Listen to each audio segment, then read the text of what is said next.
Hello Stampers, I've got a fun card for you today. This is Michelle Zindorf. We're going to be creating a card with lots of sunshine and a coffee cup, and we're going to be using the Latte Love stamp set. This has been a stamp set that's been on fire because you get both the side view and the aerial view, and you can put these great cream designs in the center of this one, and it's just really special. So it's got all the elements you need for coffee. We have a coffee bean, a spoon, and splatters and coffee rings. It's a lot of fun. So let's get going on that, and I'm going to take you step by step through it.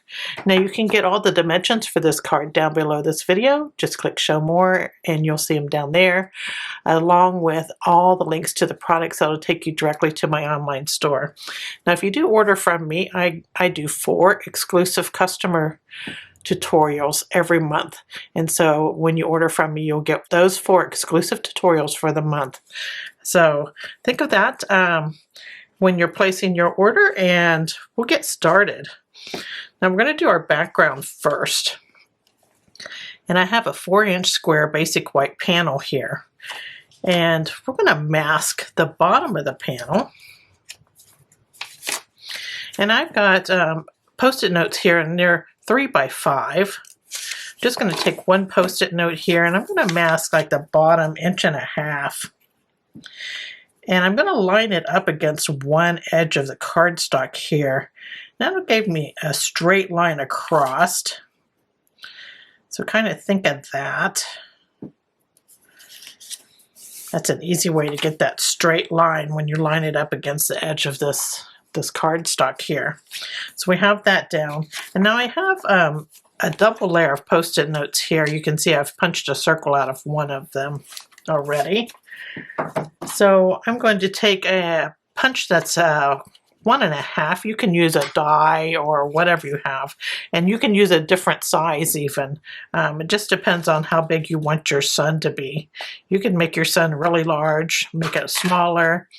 I'm just going to punch that out. Now this is a double layer, like I said, and I'm going to take the sticky part. This is the sticky part here, and I'm going to lift this up.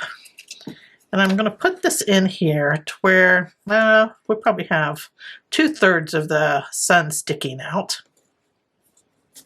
And the sticky part is up here, and then this holds the rest of it down. Now that's our sun mask, and then this will be our table mask. So we're going to start out with our lightest color here. We're going to do Crushed Curry. And I'm going to use a blending brush with this.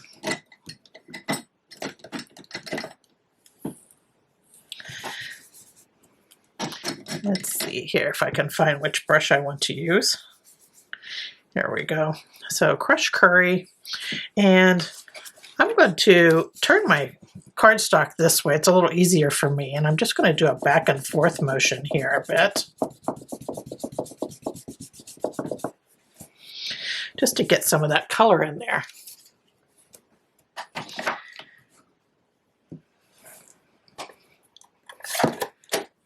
And next I'm going to go to Balmy Blue. Use a blending brush for that also. Do that same side motion here. We're going to go at the top of the cardstock and come down just a bit in that Crushed Curry there. And there is our sunrise. And now we're going to add just some lines in here. I'm going to use that Crushed Curry again. We need some sun rays. And I'm going to take an additional post-it note.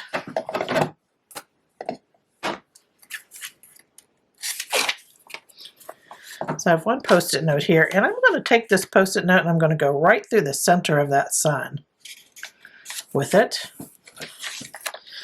Didn't measure it or anything, but I'm going to take a sponge for this because a sponge is much easier to control. So I'm just going to pat it in my ink and do right along this post-it note edge. I'm going to make a little line, and that'll be our first sun ray. See it there? And then I'm going to come up and I'm going to kind of do a quarter here. Another sun ray. And I'm just going to work my way around.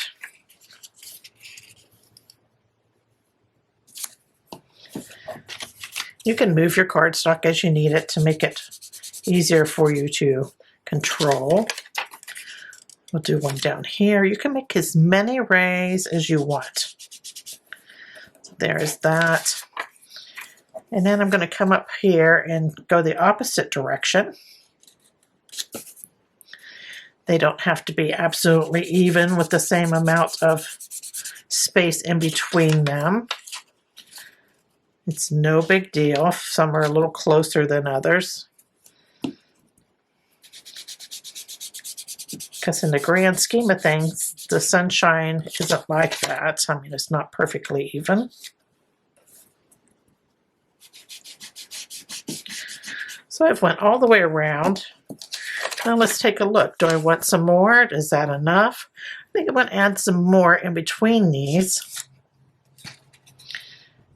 just to make it a little more sunny.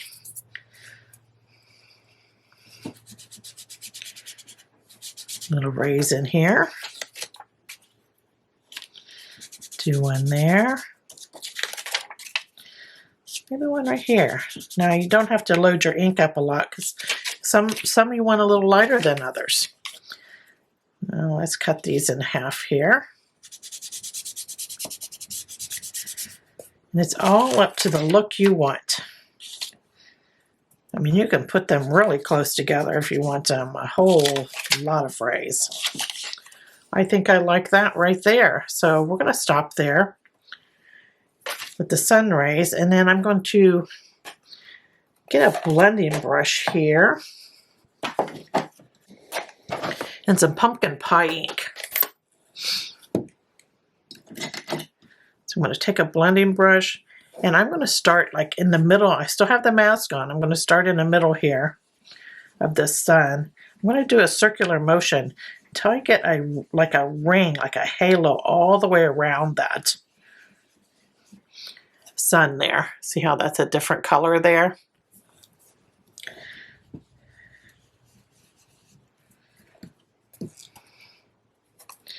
So that was pumpkin pie. I'm going to sneak that sun mask out. I'm just lifting this up so I can lay it right back down. I'm not lifting it totally off. Now I'm just going to lay that back down because we want some color in our little sun area here.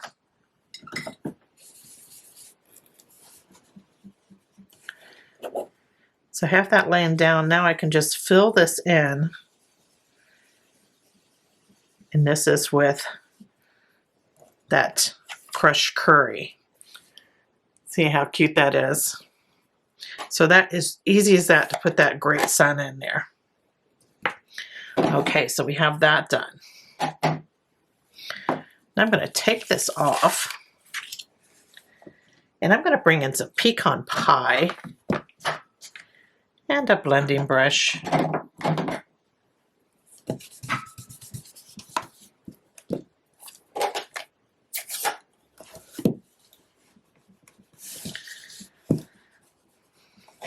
And with this, I'm just going to go back and forth here and add some color to this, where our table's going to be.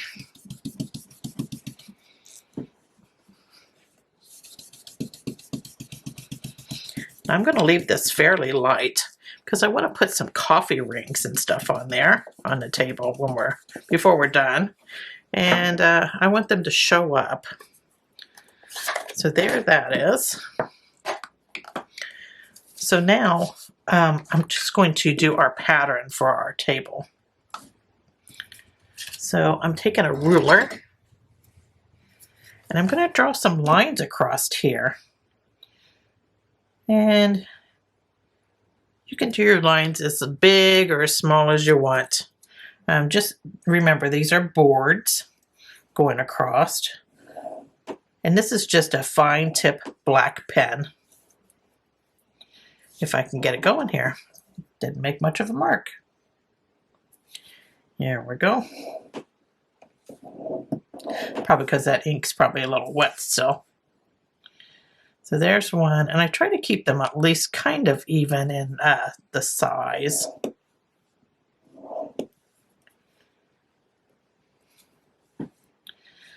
And then maybe one more here. So I made 4 boards that way. Then I'm going to take my ruler and I'm going to come the other direction. Only I'm going to do it just across every other board. So I put 2 there, so I skipped some boards. I'm going to move it out a little bit, and I'm going to do the opposite boards, the ones that I didn't do the lines on, I'll do this time. See, so we have them opposite. And let's do one more here. This time we'll go back to the way we did the first ones, top and the third one. Here we go. So now I'm just going to add dots. The same ink pen. And these dots are like nail holes. Put them on each side of those lines, 2 on each side.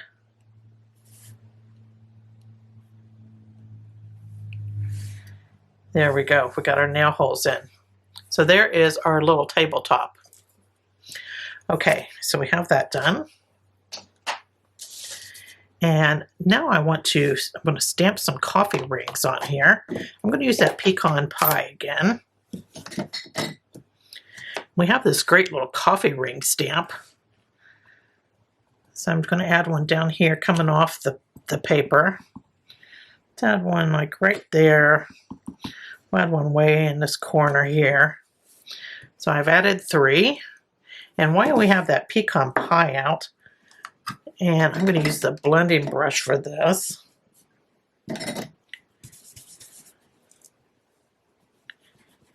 I want to make a really dark spot here.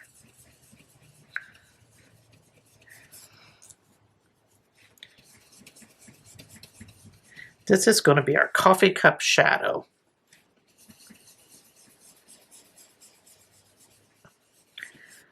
There we go. See how dark I made that? That's what you want for your shadow. Okay, so we're done with that. Now it's time to make our coffee cup. I just have a piece of basic white here. And I'm going to stamp this coffee cup in Memento Tuxedo Black. It's what I like to use to stamp images in when I'm going to use my Stampin' Blend markers. So I don't have to worry about it smearing or anything like that. So I'm going to stamp this coffee cup. Let's load it up here.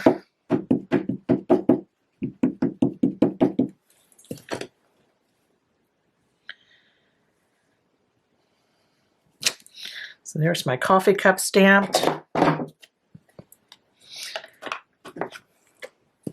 Then I'm going to take some early espresso.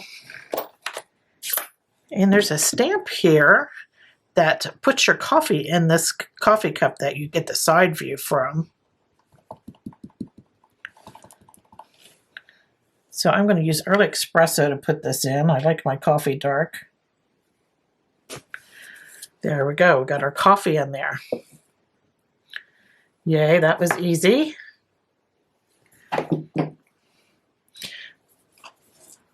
Okay, so now we want to color in our coffee cup, and I want to kind of do a different brown cup. So I'm going to go to Copper Clay Stampin' Blend markers. I'm going to start out with our light color of Copper Clay.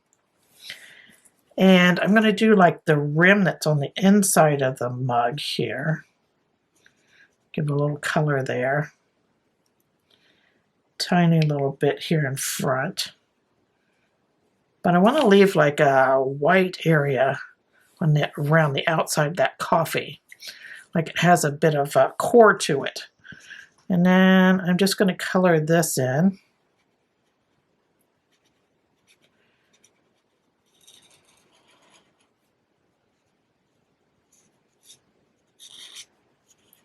Like to outline things, then I don't have to worry about going outside the lines when I go fast to color all this inside.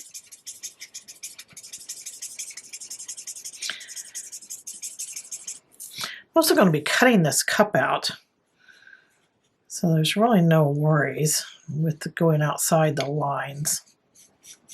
There is a die for this cup. There's a die cut set. It's called the Latte Love die cut set. I'm not using it today, so I don't have it out here.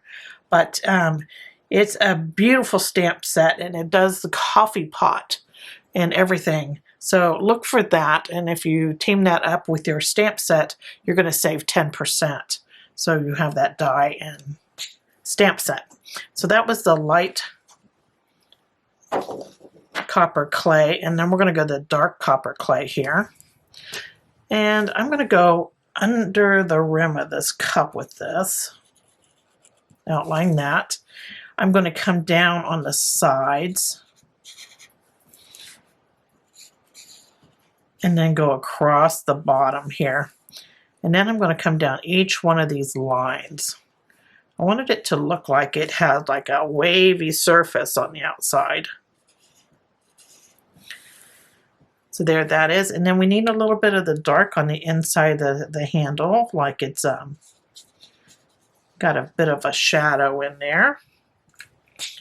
And voila, our coffee cup is all colored in. And we're just going to cut it out. This is a super simple image to cut out if you just want to cut one. The dies are super nice. So here we go.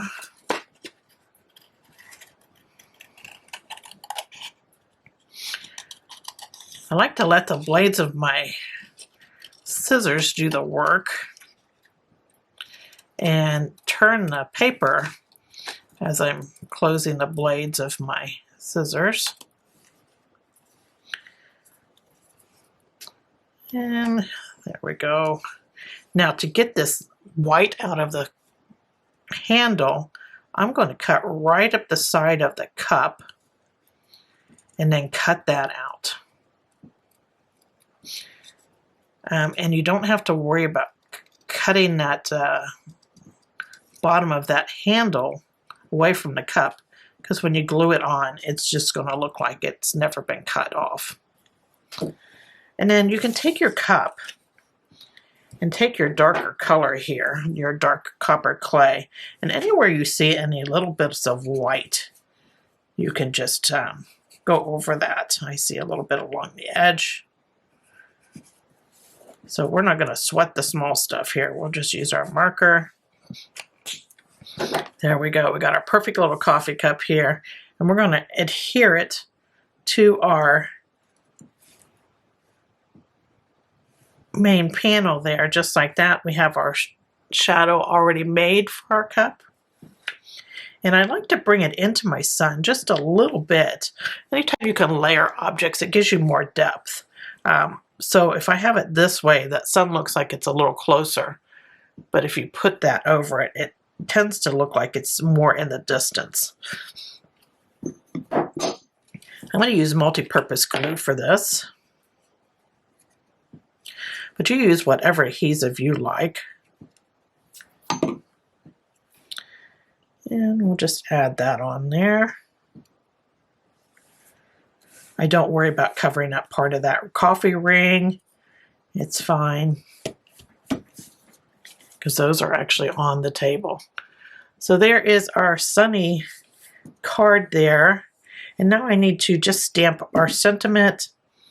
And I'm going to do that right here. I'm going to use Early Espresso for this. And this says, "You're the best part of my day." Who doesn't want to hear that, right? So I'm just going to put that in my sun. There we go. There's our main panel, complete. I think that looks great. Okay. So now we're going to start putting things together. I have my main panel here, and this main panel is copper clay. I wanted to tie into that coffee cup. So I have that, and it's 5.5 by 8.5, and then I folded it in half, and I have it landscaped so that it folds down. So we have that, and then I have a pumpkin pie layer, and it's 4 1/8 square. And I'm going to put my main panel on top of that. It's just 1/8 larger than our main panel. Let's add that on.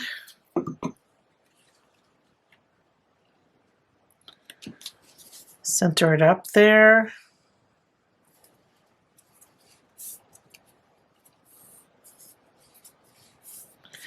Then I'm going to add it towards the left side of my cardstock here. I'm going to leave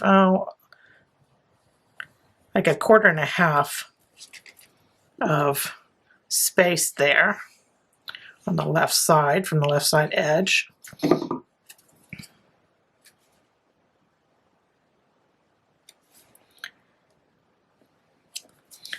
There we go.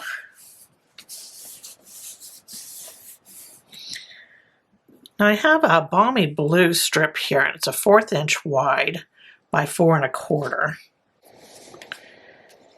And if you have, if it seems to be a little longer than your cardstock, I would make all the airs towards the bottom of the cardstock.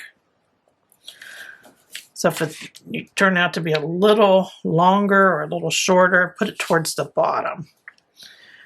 They tend not to be as noticeable that way, and plus if it's at the bottom and it's too long, you can just whack it off. It's a little harder when you have it along that seam there. So there is our Balmy Blue strip. Now we have 2 strips here, we have 2 squares here, and these are Pecan Pie. They're 1 inch square, and I'm going to add them on up here at the top. Add one there.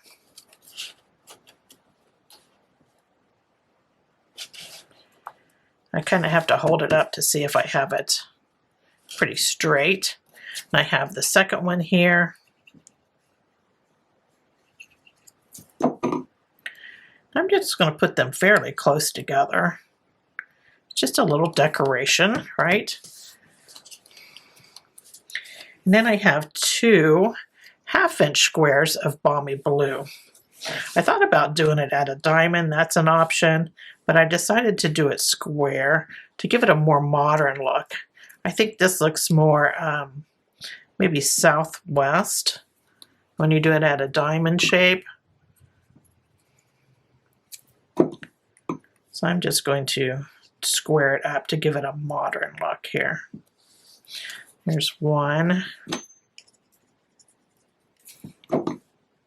Anytime you can put paper elements on, like cardstock, it's very cost effective. You can do lots of bling. You could even, you know, put a something in the center of that if you want to bling it up. But I think that's where I'm going to stop. So I like that card front. Now to just weight out our back of our card, I have a basic white panel here, and it's 3 3/4 by 5, and then a Balmy Blue panel to go behind that, and it's 4 and 5, and it's 4 and 5 1/4. So if you're going to stamp something on this, you might want to go ahead and do the white, stamp on the white before you adhere it. That way, if you mess up, you can flip your cardstock over and don't have to worry about it. I tend to write in a lot of my cards too, but I don't know what I'm using this for yet. I make way more cards than what I send out. So I keep them for the perfect occasion. So there we have that. And our card is complete, and I put those panels on the inside to weight the back of the card, because you have some panels, multiple panels on the front, and it's a little heavier than if you just didn't have any panels on the inside. So when you put the panels on the inside, you got a nice substantial card to give somebody, which is nice. So there you have it. There's our card for today. I hope you enjoyed this project and that you give it a try. Thanks for joining me. Take care. Toodles.